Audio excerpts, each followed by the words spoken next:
உங்கள் குழந்த நைட்டு தூங்கும் போது ஃபுல்லாக வாயை திறந்து வச்சுட்டே தூங்குறாங்களா, இல்லை கொரட்டை விடுறதோ, இல்லை மூச்சு விட முடியாமல் எந்திரிச்சு உட்காந்து மூச்சு விட்டுட்டு படுக்கிறதோ பண்ணுறாங்களா, இல்லை தூங்கி எந்திரிச்ச அப்புறமும் ஃபுல் டே டயர்டாக ஃபீல் பண்ணுறாங்களா?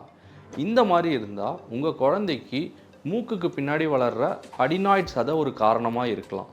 இந்த அடினாய்ட் சதை நம்ம எல்லாருக்குமே பிறந்தப்புறம் ஒரு வயசில் வளர ஆரம்பித்து 14 இயர்ஸ் வரைக்கும் ஃபுல்லாக வளர்ந்து 14 இயர்ஸ்க்கு அப்புறம் கரைய ஆரம்பிச்சிடும். இது என்ன மாதிரியான ப்ராப்ளம்ஸ் காஸ் பண்ணலாம் அப்படின்னு பார்த்தீங்கன்னா, கண்டினியூஸாக வாய் வழியாக மூச்சு விடுறதுனால அந்த முக அமைப்பு மாறுறதுக்கு வாய்ப்பு உண்டு. முகம் நீளமாகவும் முன்பல்லு ரெண்டும் முன்னாடி வரதும், இல்லை மூக்கு நீட்டமாக பிஞ்ச்டாக வளர்கிறதும் இருக்கலாம்.